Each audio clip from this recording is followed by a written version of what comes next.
दोस्तों, गौ माता ने बताया कि मर्दों को महिलाओं की एक चीज नहीं चाटनी चाहिए और ना ही छकनी चाहिए, क्योंकि इससे भयंकर पाप लगता है। व्यक्ति की मृत्यु हो सकती है और उसे ऐसी बीमारी लग जाती है जिसका कभी इलाज नहीं होता। यह बात भले ही गंदी लगे, परंतु सच है। जिसने भी इन चीजों को छका है, उन्हें इसका खामियाजा भुगतना ही पड़ा है। दोस्तों, साथ ही जानेंगे कि मनुष्य कौन से पाप के कारण जीवन भर गरीब रहता है और उसके घर में कभी भी माता लक्ष्मी का वास नहीं होता है।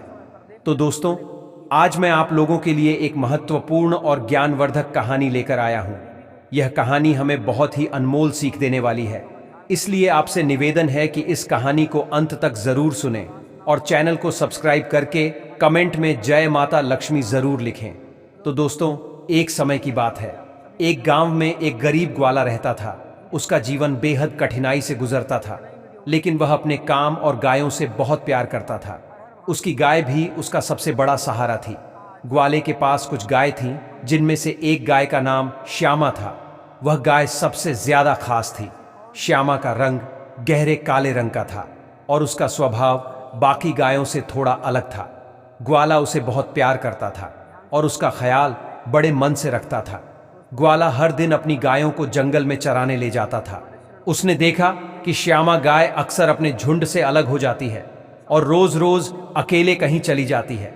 यह देखकर ग्वाला बहुत परेशान हो गया। वह सोचने लगा कि श्यामा आखिर रोज कहां जाती है। दोस्तों, एक दिन उसने श्यामा का पीछा करने का फैसला किया। वह चुपचाप श्यामा के पीछे पीछे चलने लगा। श्यामा जंगल के एक कोने में जाती थी, जहां एक पवित्र शिवलिंग स्थापित थी। ग्वाले ने देखा कि श्यामा अपने थन से दूध टपकाकर शिवलिंग पर चढ़ा रही है। ग्वाला यह देखकर हैरान रह गया। उसने सोचा कि यह कोई साधारण गाय नहीं है, बल्कि भगवान शिव की सच्ची भक्त है। श्यामा की भक्ति से भगवान शिव प्रसन्न हो गए। एक दिन जब श्यामा शिवलिंग पर दूध चढ़ा रही थी, तभी भगवान शिव वहां प्रकट हुए। उनके दर्शन से पूरा जंगल रोशनी से भर गया। भगवान शिव ने श्यामा से कहा, हे गाय देवी, मैं तुम्हारी भक्ति से बहुत प्रसन्न हूं। बताओ, तुम्हें मुझसे क्या चाहिए? श्यामा गाय ने सिर झुकाकर विनम्रता से कहा, हे प्रभु, मुझे तो आपसे कुछ नहीं चाहिए, लेकिन मेरा मालिक मेरा ग्वाला बहुत गरीब है।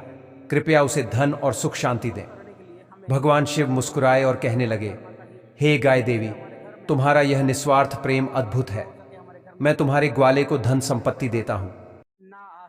लेकिन उससे पहले मैं यह भी बताऊंगा कि मनुष्य को गरीबी का सामना क्यों करना पड़ता है, ताकि वह अपने जीवन को सुधार सके। तब भगवान शिव ने ग्वाले की ओर देखा और उसे पास बुलाया। ग्वाला डरते डरते उनके पास गया और प्रणाम किया। भगवान शिव ने कहा, हे पुत्र, मैं तुम्हारे सारे दुख दूर कर दूंगा, लेकिन पहले मैं तुम्हें यह समझाऊं कि मनुष्य को गरीबी और कष्टों का सामना क्यों करना पड़ा। पता ये जानना बहुत ज़रूरी है। गौ माता ने कहा, हाँ प्रभु, ये बात ज़रूर बताएं कि मनुष्य को गरीबी किन पापों के कारण झेलनी पड़ती है। साथ ही प्रभु मुझे यह भी बताइए कि वे कौन से 3 लोग हैं जिनके प्रभाव से किसी घर का सर्वनाश हो जाता है। क्या गरीबी और अमीरी केवल भाग्य पर निर्भर करती है? तब भगवान शिव मुस्कुराए और बोले, हे गाय देवी, तुम्हारा प्रश्न अत्यंत महत्वपूर्ण है। यह सच नहीं है कि केवल भाग्य ही गरीबी या अमीरी का कारण बनता है। मनुष्य के कर्म, स्वभाव और निर्णय भी इसके पीछे बड़े कारण होते हैं। मैं आपके प्रश्न का उत्तर अवश्य दूंगा और इसे समझाने के लिए एक कथा सुनाऊंगा। इस कथा को ध्यानपूर्वक सुनो दोस्तों। गौ माता ने उत्सुकता से कहा, हे प्रभु, कृपया आप कथा सुनाइए, मैं इसे सुनने के लिए बड़ी ही उत्सुक हूँ। तब भगवान शिव ने एक कहानी सुनाई और कहा, हे गाय देवी, बहुत समय पहले की बात है। एक गांव था जिसका नाम शेखावत नगर था। उस गांव में एक व्यापारी रहता था जिसका नाम रामदास था। रामदास एक ईमानदार और दयालु व्यक्ति था। वह अपने व्यवहार और मदद करने की प्रवृत्ति के कारण पूरे गांव में सम्मानित होता था। रामदास का परिवार बड़ा ही सुखी और संपन्न था। उसके 2 बेटे थे, रमेश और महेश, जो अपने पिता की तरह मेहनती और अच्छे स्वभाव वाले थे। रामदास का परिवार आपसी प्रेम और सामंजस्य से भरा हुआ था। रामदास ने अपने बेटों की शादी बड़े धूमधाम से की थी। उसकी दोनों बहुएं कमला और रीता बहुत ही समझदार और सुलझी हुई महिलाएं थीं। वे घर के सारे काम खुशी खुशी करती थीं और परिवार के हर सदस्य का ख्याल रखती थीं। जब छोटी बहू रीता इस घर में आई तो ऐसा लगा जैसे घर में खुशियों का सैलाब आ गया हो। वह बहुत ही धार्मिक थी और हर दिन भगवान विष्णु और माता लक्ष्मी की पूजा करती थी। उसकी भक्ति और अच्छे स्वभाव के कारण पूरे घर में सुख शांति का वातावरण था। रामदास का व्यापार भी खूब अच्छे से चल रहा था। उसकी मेहनत और ईमानदारी से व्यापार दिन दूनी रात चौगुनी तरक्की कर रहा था। एक दिन रामदास ने अपने बेटों और बहुओं को बुलाकर कहा, पुत्रों, अब मेरी उम्र अधिक हो गई है, मुझसे व्यापार संभालना कठिन हो रहा है। मैं चाहता हूं कि अब से तुम दोनों मिलकर इस व्यापार को संभालो। रमेश और महेश ने खुशी खुशी अपने पिता की बात मान ली और पूरे मन से व्यापार संभालने लगे। रामदास ये देखकर बहुत खुश होता था कि उसके बेटे और बहुएं मिलजुल कर काम करते हैं। रामदास के घर का सुख और उसका व्यापार देखकर शेखावत नगर के कुछ लोग जलने लगे। वे सोचते थे कि रामदास का जीवन कितना सुखद है, उसके परिवार में कभी झगड़ा नहीं होता और व्यापार भी दिन प्रतिदिन तरक्की कर रहा है। उनकी जलन धीरे धीरे इतनी बढ़ गई कि वे रामदास के खिलाफ साजिश रचने लगे। भगवान शिव ने गौ माता से कहा, हे गाय देवी, जैसे एक बड़ी मछली तालाब में छोटी मछलियों को बढ़ता देखकर उन्हें निगलने की कोशिश करती है, वैसे ही इंसान दूसरों की तरक्की देखकर उन्हें नीचे गिराने की कोशिश करता है। मनुष्य अपनी सफलता से जितना खुश नहीं होता, उससे ज्यादा दूसरों की तरक्की देखकर बेचैन हो जाता है। गांव वालों ने रामदास के कुल पुरोहित शिवराम को भड़काने की योजना बनाई। वे पुरोहित से बोले, पुरोहित जी, आप तो यहां बड़ी मुश्किल से अपना गुजारा कर रहे हैं, जबकि आपका यजमान रामदास बड़े आराम में जी रहा है। क्या आपको यह ठीक लगता है? पुरोहित ने कहा, यह आप सब क्या कह रहे हैं? आपकी बात का मतलब क्या है? गांव वालों ने उत्तर दिया, रामदास ने आपको कितने समय से अपने घर नहीं बुलाया है। अगर वह आपको पूजा पाठ के लिए नहीं बुलाएगा तो आपकी आमदनी कैसे होगी? आपको दान दक्षिणा कैसे मिलेगी? इस तरह तो आप और आपका परिवार भूखा मर जाएगा। यह सुनकर पुरोहित को चिंता होने लगी। उसने सोचा, यह सही कह रहे हैं। रामदास ने मुझे बहुत समय से अपने घर नहीं बुलाया है। उनका जीवन तो सुखी है, लेकिन मेरा जीवन कठिनाइयों से गुजर रहा है। फिर वह अपने गुरु विद्यासागर के पास गया और अपनी समस्या बताई। उसने कहा, हे गुरुदेव, मेरा जीवन मेरे यजमान पर निर्भर है। यदि वे मुझे पूजा पाठ के लिए नहीं बुलाएंगे तो मेरा और मेरे परिवार का क्या होगा? गुरु ने उसकी बात सुनकर कहा, चिंता मत करो पुत्र। रामदास के घर की खुशियों का मुख्य कारण उसकी छोटी बहू रीता है। वह भगवान की सच्ची भक्त है और उसके पूजा पाठ के कारण ही उनके घर में सुख शांति और समृद्धि बनी हुई है। दोस्तों, पुरोहित, जो पहले से ही लोभ और स्वार्थ से भरा हुआ था, अपने गुरु की सलाह के अनुसार व्यापारी रामदास के घर को नुकसान पहुंचाने की योजना बनाने लगा। गुरु ने उसे समझाते हुए कहा, यदि तुम व्यापारी के घर में अशांति ला सको तो इसके लिए केवल एक छोटा सा उपाय करना होगा। व्यापारी के घर से पीतल का लौटा लाकर अपने घर में रख देना होगा, क्योंकि उसके घर की लक्ष्मी उसी पीतल के लोटे में बसती है। यदि उसके घर की लक्ष्मी तुम्हारे घर आ जाएगी तो वह धीरे धीरे कंगाल होने लगेगा, मुसीबतें उसे घेर लेंगी और जैसे ही वह परेशान होगा वह खुद तुम्हें बुलाकर पूजा पाठ करवाएगा। पुरोहित ने गुरु की बात मानकर धन्यवाद किया और अपने घर लौट आया। अगले दिन सुबह सुबह वह स्नान ध्यान करके सीधे व्यापारी रामदास के घर पहुंचा। रामदास उस समय आराम कर रहा था। पुरोहित की आवाज़ सुनकर वह बाहर आया और अपने कुल पुरोहित को देखकर अत्यंत प्रसन्न हुआ। उसने तुरंत उनका स्वागत किया और कहा, आइए पुरोहित जी, इतने दिनों बाद आपके दर्शन हो रहे हैं। सब कुशल से तो हैं? पुरोहित ने मुस्कुराकर कहा, हाँ भैया, सब ठीक है। बस इधर से गुजर रहा था तो सोचा आपसे मिलता चलूं। फिर वह उस रामदास व्यापारी से मीठी मीठी बातें करने लगा। कुछ समय बाद उसने कहा, व्यापारी जी, मुझे प्यास लग रही है, क्या आप मुझे थोड़ा पानी पिला सकते हैं? रामदास तुरंत पानी लेने के लिए अपने घर के अंदर गया। तभी पुरोहित ने आवाज़ देकर कहा, अरे रामदास, पानी पीतल के लोटे में लेकर आना। रामदास ने हंसते हुए कहा, जैसा आप चाहे गुरुजी, मैं वैसा ही पानी लेकर आऊँगा।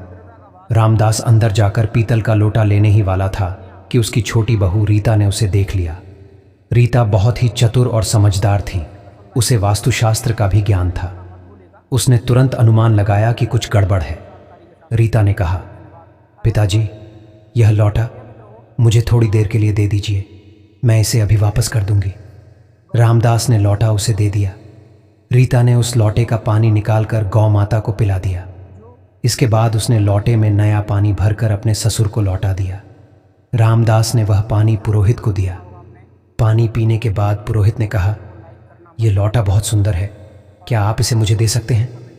रामदास ने हंसते हुए कहा, पुरोहित जी, ये तो बहुत छोटी बात है, आप इसे अपने साथ ले जाइए। पुरोहित लौटा लेकर मन ही मन बहुत प्रसन्न हुआ। उसने सोचा, आज मैंने व्यापारी के सुख चैन पर हमला कर दिया है, अब उसके घर में अशांति और व्यापार में हानि शुरू होने लगेगी। पुरोहित अपने घर लौट आया और उस लोटे को अपने घर के एक कोने में रख दिया। अब वह बेसब्री से उस दिन का इंतजार करने लगा जब व्यापारी रामदास उसे पूजा पाठ करवाने के लिए बुलाएगा। दिन बीतते गए, लेकिन 20 दिन बाद भी व्यापारी रामदास की ओर से कोई बुलावा नहीं आया। व्यापारी का घर पहले की तरह ही सुख, शांति और समृद्धि से भरा हुआ था। आखिरकार पुरोहित ने हार मानकर फिर से अपने गुरु विद्यासागर के पास जाने का निर्णय लिया। उसने गुरु से कहा, हे गुरुदेव, मैंने आपके निर्देशानुसार पीतल का लोटा व्यापारी के घर से मंगाकर अपने घर में रख लिया है, लेकिन 20 दिन हो गए और उनके जीवन में कोई भी समस्या नहीं आई। उनका घर तो पहले की तरह सुखी और संपन्न है। गुरु ने आंखें बंद करके ध्यान लगाया और अपनी दृष्टि का उपयोग करके स्थिति की जांच की। कुछ क्षण बाद उन्होंने कहा, मैंने पहले ही कहा था कि व्यापारी की छोटी बहू बहुत चतुर है। उसने तुम्हारे षड्यंत्र को भांप लिया था। जब व्यापारी तुम्हारे लिए पानी लेकर आ रहा था, तभी उसने वह लोटा अपने ससुर से ले लिया और उसमें का पानी गौ माता को पिला दिया। इसी कारण उनके घर की सुख शांति अभी भी बनी हुई है और तुम्हारी योजना विफल हो गई है। निराश होकर पुरोहित ने कहा, तो अब मैं क्या करूं? गुरुदेव ने मुस्कुराते हुए कहा, चिंता मत करो, बस इस बार तुम व्यापारी से उसकी गौ माता मांग लो। हिंदू धर्म में गौ माता को मां लक्ष्मी का रूप माना गया है।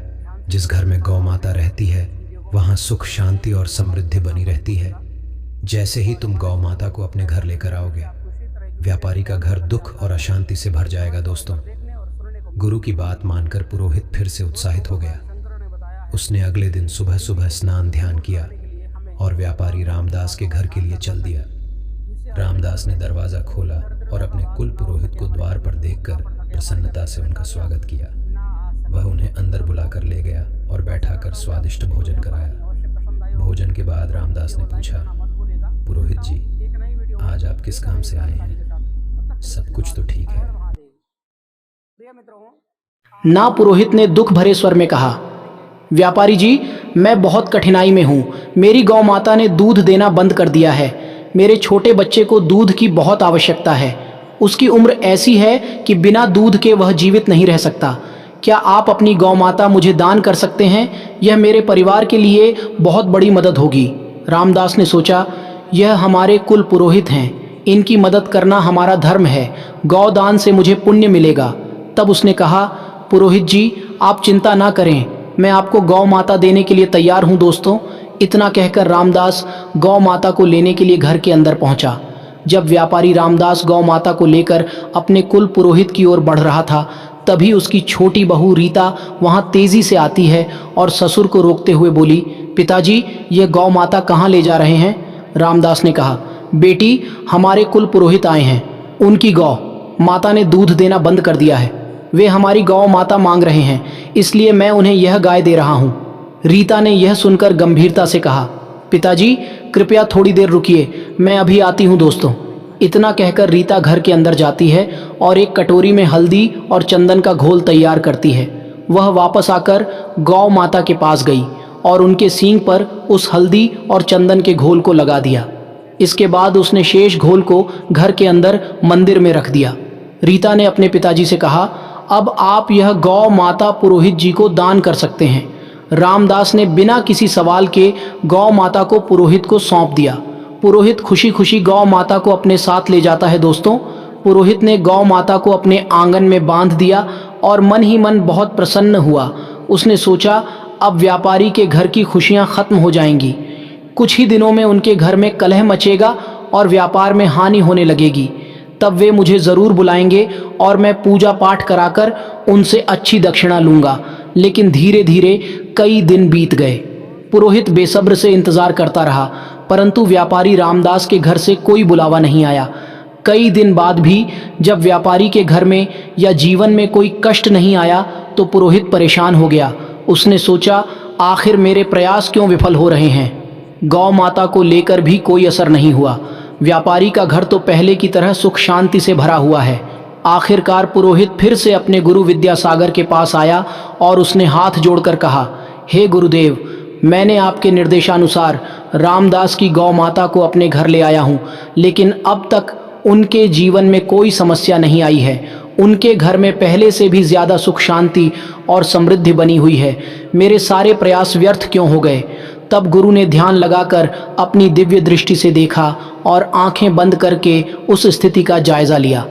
कुछ देर बाद उन्होंने आंखें खोलीं और मुस्कुराते हुए बोले, हे वत्स, मैंने तुमसे पहले ही कहा था कि व्यापारी की छोटी बहू अत्यंत चतुर और बड़ी ही समझदार है।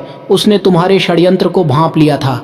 जब तुम व्यापारी से गौ माता मांगने गए थे तब उसने गौ माता के सींग पर हल्दी और चंदन का रंग लगा दिया था। वह रंग कोई साधारण रंग नहीं था। उसने उसे भगवान की पूजा के लिए तैयार किया था। उस रंग ने गौ माता के साथ साथ व्यापारी के घर की सुख शांति को भी बांध रखा है। उसने शेष रंग घर के मंदिर के पास रख दिया है, जिससे उनके घर की समृद्धि उसी के घर में बनी हुई है। तुम्हारा यह प्रयास पूरी तरह विफल हो गया है। पुरोहित ने गुरु से निराश होकर पूछा, गुरुदेव, अब मैं क्या करूं? मुझे कोई और उपाय बताइए जिससे मैं व्यापारी के सुख को समाप्त कर सकूं। गुरु ने कुछ देर सोचा और कहा, चिंता मत करो। अब तुम व्यापारी के घर जाकर उस रंग की कटोरी मांग लाओ। वह रंग ही उनके घर की सुख समृद्धि का कारण है। यदि तुम वह रंग अपने घर ले आते हो तो व्यापारी का सुख समाप्त हो जाएगा। दोस्तों, गुरु की नई सलाह सुनकर पुरोहित फिर से उत्साहित होकर उस व्यापारी के घर की ओर चल देता है और सोचने लगा, इस बार मैं ज़रूर सफल हो जाऊंगा। अब व्यापारी का सुख चयन खत्म करना ही है। अगले दिन वह सीधे व्यापारी के घर पहुंच जाता है। रामदास ने उसका स्वागत किया और पूछा, पुरोहित जी, आज आपका कैसे आना हुआ? सब कुशल से तो है ना? पुरोहित ने मुस्कुराते हुए कहा, सब ठीक है व्यापारी जी, लेकिन मैं आपसे एक छोटी सी मदद मांगने आया हूँ। मुझे आपके घर से एक रंग की कटोरी चाहिए। दोस्तों, यह सुनकर रामदास ने कहा, यह तो बहुत छोटी बात है, मैं अभी लाकर देता हूँ। रामदास कटोरी लेने के लिए घर के अंदर चला गया। इधर छोटी बहू रीता ने पुरोहित की चाल को फिर से समझ लिया। उसने तुरंत अपने ससुर के पास जाकर कहा, पिताजी, वह रंग की कटोरी आप मुझे दे दीजिए, मैं इसमें कुछ नया रंग भर देती हूँ। रीता ने रंग की कटोरी में रखा हुआ पुराना रंग निकाल लिया और उसमें नया साधारण रंग भर दिया। फिर उसने वह कटोरी रामदास को दे दी। रामदास कटोरी लेकर बाहर आया और वह कटोरी पुरोहित को दे दी। पुरोहित ने कटोरी लेकर सोचा, अब व्यापारी का जीवन दुखों से भर जाएगा। पुरोहित कटोरी लेकर अपने घर लौट आया और खुशी खुशी उसे एक सुरक्षित स्थान पर रख दिया। उसने सोचा कि अब कुछ ही दिनों में व्यापारी का जीवन बर्बाद हो जाएगा और वह मुझे पूजा पाठ करवाने के लिए बुलाएगा। लेकिन महीनों बीत गए और व्यापारी का जीवन पहले से भी अधिक सुखद और समृद्ध होता चला गया। दोस्तों, थक हार कर पुरोहित फिर से अपने गुरु के पास गया और कहने लगा, हे गुरुदेव, मैंने आपकी सलाह के अनुसार रंग की कटोरी भी व्यापारी के घर से ले ली, लेकिन व्यापारी का जीवन पहले से भी अधिक सुखी और शांत हो गया है। ऐसा लगता है कि मेरे सारे प्रयास व्यर्थ हो गए हैं। गुरु ने अपनी दिव्य दृष्टि से व्यापारी के घर की ओर देखा और बोले, इस व्यापारी की छोटी बहू बहुत बुद्धिमान और दूरदर्शी है। उसने तुम्हारे इरादों को पहले ही समझ लिया था। उसने रंग की कटोरी से वह रंग निकाल दिया जो गौ माता को लगाया गया था, इसीलिए वह व्यापारी का सुख और समृद्धि अब भी उसके घर में बनी हुई है। गुरु ने आगे कहा, जब तक वह छोटी बहू व्यापारी के घर में रहेगी तुम उसका कुछ भी नहीं बिगाड़ सकते। अब तुम्हें किसी भी तरह से उसे उस घर से बाहर निकालना होगा, तभी तुम अपने इरादों में सफल हो पाओगे। दोस्तों, पुरोहित ने सोचा, अब मुझे इस बहू को घर से निकालने के लिए कोई बड़ी योजना बनानी होगी। जब उसने यह देखा कि व्यापारी के सुखमय जीवन को खत्म करने के उसके पिछले सभी प्रयास असफल हो गए हैं, तो उसने एक और चालाकी भरी योजना बनाई। वह व्यापारी रामदास के घर यह सोचकर चला गया कि अब वह उनके परिवार में फूट डालकर छोटी बहू रीता को घर से बाहर निकाल देगा। अगले दिन पुरोहित चिंतित मुद्रा में रामदास के घर पहुंचा। उसकी गंभीर और परेशान शक्ल देखकर रामदास ने पूछा, अरे पुरोहित जी, क्या बात है? आज आप इतने चिंतित क्यों लग रहे हैं? सब कुशल से तो है ना? पुरोहित ने गंभीर स्वर में कहा। व्यापारी महोदय, आपके घर पर बहुत बड़ा संकट मंडरा रहा है। यदि आप समय रहते इसे दूर नहीं करेंगे तो आपका सुखमय जीवन बर्बाद हो जाएगा। आपके बेटों को व्यापार में बड़ा नुकसान होने वाला है और आपके परिवार पर विपत्तियों का पहाड़ टूटने वाला है। यह सुनकर रामदास घबरा गया। उसने चिंतित स्वर में पूछा, पुरोहित जी, यह आप क्या कह रहे हैं? कृपया संकट से बचने का कोई उपाय बताइए। आप हमारे कुल पुरोहित हैं। जो भी आप कहेंगे मैं अवश्य करूंगा। पुरोहित, जो अब अपने षड्यंत्र को सफल होते देख रहा था, मन ही मन प्रसन्न हो गया। उसने गंभीरता से कहा, व्यापारी जी, यह संकट आपकी छोटी बहू के कारण है। जब तक वह इस घर में रहेगी आपके परिवार का दुर्भाग्य समाप्त नहीं होगा। मेरी सलाह है कि आप उसे घर से तुरंत निकाल दें। रामदास को पहले तो इस बात पर विश्वास नहीं हुआ। उसने कहा, पुरोहित जी, मेरी छोटी बहू तो बहुत अच्छी है। वह ना कि केवल मेरी सेवा करती है बल्कि पूरे परिवार का भी ख्याल रखती है। वह हमारे परिवार के लिए संकट कैसे बन सकती है? पुरोहित ने गहरी सांस लेते हुए कहा, व्यापारी जी, मैं आपकी बात समझता हूँ, लेकिन कई बार जो चीज़ें हमें दिखती हैं वे असली वजह नहीं होती। मैंने अपनी साधना और ज्योतिष विद्या से देखा है कि जब तक वह बहू इस घर में है आपके परिवार का दुर्भाग्य समाप्त नहीं होगा। रामदास, जो पहले से ही पुरोहित की बातों से प्रभावित था, अब पूरी तरह से उसकी चाल में फंस चुका था। उसने पूछा, पुरोहित जी, यदि आपकी बात सच है तो मुझे क्या करना चाहिए? पुरोहित ने उत्तर दिया, व्यापारी जी, समय व्यर्थ मत कीजिए। जितनी जल्दी हो सके अपनी छोटी बहू को घर से निकाल दीजिए। यही इस संकट से बचने का उपाय है दोस्तों। यह कहकर पुरोहित मन ही मन प्रसन्न हुआ और अपने घर लौट गया। इधर रामदास इस स्थिति से अत्यंत उदास हो गया। उसने सोचा, रीता तो बहुत ही अच्छे स्वभाव की बहू है। वह हमेशा पूरे परिवार का ख्याल रखती है। मैं उसे कैसे घर से निकाल सकता हूँ? लेकिन अगर वह परिवार के लिए संकट है तो मुझे यह कठोर निर्णय लेना ही पड़ेगा। रामदास ये सोचते हुए अपनी छोटी बहू रीता के पास गया और दुखी मन से कहा, बेटी, मुझे ये कहते हुए बहुत दुख हो रहा है, लेकिन तुम्हें आज इस घर को छोड़कर जाना होगा। पुरोहित जी ने कहा है कि तुम्हारे कारण हमारे परिवार पर बहुत बड़ी विपत्ति आने वाली है। रीता यह सुनकर घबरा गई, लेकिन उसने तुरंत समझ लिया कि यह सब पुरोहित की साजिश है।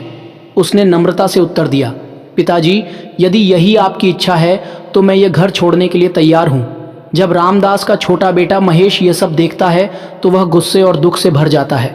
उसने अपने पिता से कहा, पिताजी, यदि मेरी पत्नी को इस घर में जगह नहीं मिल सकती तो मैं भी इस घर में नहीं रह सकता। मैं अपनी पत्नी के साथ चला जाऊंगा। महेश ने बिना किसी झिझक के यह निर्णय लिया और अपनी पत्नी रीता के साथ घर छोड़कर चला गया। दोनों शहर चले गए, जहां उन्होंने एक छोटे से किराए के मकान में रहना शुरू किया। महेश बहुत ही मेहनती और ईमानदार था। उसने शहर में रहकर एक छोटा सा व्यापार शुरू किया। रीता ने हर कदम पर अपने पति का साथ दिया। उसकी समझदारी और महेश की मेहनत के कारण उनका व्यापार तेजी से बढ़ने लगा। कुछ समय बाद वे इतने संपन्न हो गए कि उन्होंने शहर में अपना खुद का घर खरीद लिया। इधर व्यापारी का घर पुरोहित की चालों के कारण बर्बादी की कगार पर आ गया। घर में हर दिन झगड़े और कलह होने लगे। व्यापारी का बड़ा बेटा, जो पहले व्यापार में मन लगाता था, बुरी संगति में फंस गया। वह बेवजह धन उड़ा रहा था और देर रात आवारागर्दी करने लगा। पुरोहित पूजा पाठ के बहाने व्यापारी के घर से लगातार धन लेता रहा और धीरे धीरे व्यापारी की सारी जमा पूंजी समाप्त हो गई। व्यापार भी पूरी तरह से बंद हो गया। अब तो स्थिति यह हो गई थी कि घर में खाने पीने का भी अभाव हो गया। नगरवासी व्यापारी की दुर्दशा देखकर हंसने लगे और ताने मारते हुए उसकी दशा का मजाक उड़ाने लगे। यह सब देखकर व्यापारी को बड़ी शर्मिंदगी होती थी। उसने सोचा कि मेरी जिंदगी अब किसी काम की नहीं रही। आत्महत्या के अलावा मेरे पास अब और कोई रास्ता नहीं बचा है। इस विचार के साथ वह नदी की ओर बढ़ चला, लेकिन रास्ते में उसकी भेंट एक तेजस्वी संत से हुई। संत के मुख पर दिव्य तेज था, माथे पर चंदन का टीका लगा हुआ था। संत को देखकर व्यापारी ने उन्हें प्रणाम किया और उदास होकर आगे बढ़ने लगा। संत ने देखकर समझ लिया कि यह व्यक्ति जरूर दुखी है और कहीं यह मरने के लिए तो नहीं जा रहा है। संत ने उसे रोका और कहा, पुत्र ठहरो, तुम्हें इतनी चिंता क्यों हो रही है? तब व्यापारी ने रुककर हाथ जोड़कर अपना पूरा हाल सुनाया। उसकी बातें सुनकर संत ने तुरंत उस स्थिति को समझ लिया। संत बड़े ही पहुंचे हुए थे। वह कहने लगे, पुत्र, तुम्हारे जीवन में सभी परेशानियां उसी दिन से आनी शुरू हुई जब तुमने अपनी छोटी बहू रीता को घर से निकाल दिया था। दोस्तों, उस महात्मा ने व्यापारी से कहा, हे पुत्र, तुम्हारे घर में यह संकट उसी दिन से शुरू हुआ है जब तुमने अपनी छोटी बहू को घर से निकाल दिया था। दोस्तों, उस महात्मा ने व्यापारी से कहा, हे पुत्र, तुम्हारे घर में यह संकट उसी दिन से शुरू हुआ है जब तुमने अपनी छोटी बहू को घर से निकाला है। तुम्हें पता नहीं था कि वह छोटी बहू साक्षात लक्ष्मी का रूप थी। उसकी भगवान के प्रति बड़ी ही निष्ठा और नित्य पूजा पाठ करने वाली थी। तुम्हारे घर में सुख समृद्धि उसी की वजह से थी। दोस्तों, महात्मा की बात सुनकर व्यापारी को अपनी भूल का एहसास होता है। वह तुरंत शहर जाता है और अपने छोटे पुत्र के घर पहुंचकर अपनी बहू के आगे हाथ जोड़कर क्षमा मांगता है और बोला, बहू, मुझे माफ़ कर दो। मैंने उस दुष्ट पुरोहित की बातों में आकर तुम्हें घर से निकाल दिया, लेकिन सच्चाई ये है कि तुम हमारे परिवार की लक्ष्मी हो। जब तक तुम घर में थी तो घर में सुख शांति बनी हुई थी, लेकिन तुम्हारे जाने के बाद से हमारा घर क्लेश और दुखों से घिर गया है। हमारा व्यापार पूरी तरह से ठप हो चुका है। दोस्तों, अपने ससुर की यह बातें सुनकर छोटी बहू रीता ने हाथ जोड़कर कहा, पिताजी, आप चिंता ना करें, मैं तुरंत घर लौटती हूँ। यह घर भी मेरा है और वह घर भी मेरा है। मैं पहले ही समझ चुकी थी कि पुरोहित ने हमें बाहर करने के लिए ही यह जाल रचा था। दोस्तों, फिर वह अपने ससुर और अपने पति के साथ खुशी खुशी अपने घर लौट आती है। कहते हैं मित्रों, इस संसार में कई लोग ऐसे होते हैं जो दूसरों की खुशियों से जलते हैं और उन्हें बर्बाद करने का हर समय प्रयास करते रहते हैं। लेकिन यह हम पर निर्भर करता है कि हम किसकी बातों का भरोसा करें और किसकी नहीं, कैसे निर्णय लें। यदि हम गलत लोगों की बातों में आकर अपने ही परिवार को तोड़ेंगे तो निश्चित रूप से हमारा घर बर्बाद हो जाएगा और हमारी स्थिति बड़ी ही दयनीय हो जाएगी। छोटी बहू के घर लौटने के कुछ दिनों बाद धीरे धीरे व्यापारी का घर और व्यापार सब कुछ ठीक से फिर से चलने लगा। उसका परिवार एक बार फिर से सुख शांति से भर गया। घर में फिर से पुरानी खुशियां लौट आईं और व्यापारी ने अब समझ लिया कि एकता और सही निर्णय ही परिवार की नींव को मजबूत रखते हैं। दोस्तों, इधर भगवान शिव ने गौ माता से कहा, हे गाय देवी, अब मैं आपको एक और बहुत ही महत्वपूर्ण बात बताने जा रहा हूँ। आप इसे ध्यान से सुनो। जिस घर में 3 प्रकार के लोगों की बात मानी जाती है, उस घर का सत्यानाश निश्चित है। तब गौ माता ने आदर पूर्वक पूछा, हे प्रभु, कृपया बताइए कि वे 3 लोग कौन हैं। तब भगवान शिव कहते हैं, हे देवी, जिस घर में अहंकारी और दुष्ट स्वभाव वाले व्यक्ति की बात सुनी जाती है, वहाँ निश्चित रूप से विनाश होता है। अहंकारी व्यक्ति अपने स्वार्थ और गलत सोच के कारण घर का वातावरण अशांत कर देता है। ऐसे व्यक्ति की सलाह हमेशा परिवार में फूट डालती है और सुख शांति को नष्ट कर देती है। जिस घर में लालची, कुटिल और अनैतिक आचरण वाली स्त्री का प्रभाव होता है, वहाँ कभी धन नहीं टिकता है। ऐसी स्त्री घर को भौतिक सुख सुविधाओं से पीछे धकेल देती है, लेकिन नैतिकता और सच्चाई को भूल जाती है। माता लक्ष्मी ऐसे घर में कभी प्रवेश नहीं करती और वह घर सदैव दरिद्र बना रहता है। जिस घर में बाहरी व्यक्तियों की बात को अधिक महत्व दिया जाता है और घर उन्हीं के अनुसार चलता है, तो वह घर बर्बाद हो जाता है। बाहरी लोग परिवार के भले बुरे को समझे बिना अपनी राय देते हैं और उन पर विश्वास करने से परिवार के अंदर आपसी विश्वास और एकता टूट जाती है। भगवान शिव कहते हैं, हे देवी, इन 3 प्रकार के व्यक्तियों की बात मानने से घर नष्ट हो जाता है। परिवार को हमेशा आपसी विश्वास और समझदारी के साथ चलना चाहिए। गौ माता ने पूछा, हे प्रभु, आपने यह भी कहा था कि मनुष्य किस पाप के कारण गरीब या अमीर बनता है। कृपया मुझे इस बात को भी विस्तार से बताइए। तब भगवान शिव कहते हैं, हे गाय देवी, यह एक गहरी बात है। मनुष्य की गरीबी और अमीरी उसके कर्मों और विचारों पर निर्भर करती है। गीता में भगवान कृष्ण ने कहा है कि मनुष्य को अपने विवेक, परिश्रम और बुद्धि पर कभी भी संदेह नहीं करना चाहिए। उसे सच्चाई और धर्म के मार्ग पर चलते निरंतर कर्म करते रहना चाहिए। जो व्यक्ति अपने आप पर विश्वास नहीं करता, अपने कर्मों से भागता है और असत्य का साथ देता है, वह कभी भी सफल नहीं हो सकता। ऐसे व्यक्ति का जीवन गरीबी के दलदल में फंसा रहता है। जो व्यक्ति सच्चाई, ईमानदारी और निरंतर प्रयास में विश्वास रखता है वह अपनी गरीबी को दूर कर सकता है। गरीबी और अमीरी जीवन के दो पहलू हैं। सच्चाई और कर्म का पालन करने वाला व्यक्ति निश्चित रूप से गरीबी के अंधकार से बाहर निकलता है और जीवन में सफलता प्राप्त करता है। गौ माता ने भगवान शिव की बातें बड़े ही ध्यान से सुनी और भावुक होकर बोली, हे प्रभु, आपकी इस अद्भुत कथा को सुनकर मैं धन्य हो गई हूँ। आपने जीवन का सच्चा मार्ग दिखा दिया है। अब मैं इस ज्ञान को सभी जीवों के कल्याण के लिए उन्हें भी सुनाऊंगा। को धनवान बना दिया और कहा, हे गाय देवी, यह ज्ञान हर उस व्यक्ति को लाभ देगा जो इसे ध्यानपूर्वक सुनेगा और अपने जीवन में अपनाए। तो दोस्तों, यह कथा हमें यह सिखाती है कि अहंकार, लालच और बाहरी व्यक्तियों की बातों पर निर्भरता से बचें, सच्चाई, ईमानदारी और निरंतर कर्म का अनुसरण करें, अपने विवेक और परिश्रम पर विश्वास रखें, परिवार की एकता और समझदारी को बनाए रखें। दोस्तों, इस ज्ञानवर्धक कथा का सार यही है कि सच्चाई, धर्म और कर्म से ही जीवन की सच्ची सफलता प्राप्त होती है। तो दोस्तों, यदि जानकारी अच्छी लगी हो तो वीडियो को लाइक करें और हमारे चैनल को सब्सक्राइब करके बेल आइकॉन को भी क्लिक कर लें। साथ ही कमेंट में जय माता लक्ष्मी जरूर लिखें। धन्यवाद। हम जानेंगे। हर हर महादेव, श्री शिवाय नमस्तुभ्यम। प्रिय मित्रों, आज हम जानेंगे गौ माता ने आखिर ऐसी कौन सी बात बताई है जो हमारे घर की गरीबी को दूर कर सकती है। ध्यान से ज़रूर देखा होगा आपने इस वीडियो को। तो दोस्तों, वीडियो को लाइक करना मत भूलिएगा और हमारे चैनल को भी सब्सक्राइब कर लीजिए, जिससे आपको इसी तरह की विशेष ज्ञानवर्धक जानकारियाँ समय समय पर देखने और सुनने को मिलती रहें। दोस्तों, भगवान शंकर ने बताया है कि गरीबी को दूर करने के लिए हमें कौन कौन सी बातों का ध्यान करना चाहिए, जिससे हमारे घर में दरिद्रता का वास ना हो सके, हमारे घर में फूट ना पड़ सके, हमारे घर में परेशानियां ना आ सके। तो दोस्तों, आशा करता हूं कि आप सभी को यह कहानी अवश्य पसंद आई होगी। तो वीडियो को लाइक करना मत भूलिएगा। मिलता हूं एक नई वीडियो में एक नई जानकारी के साथ। तब तक के लिए धन्यवाद। हर हर महादेव।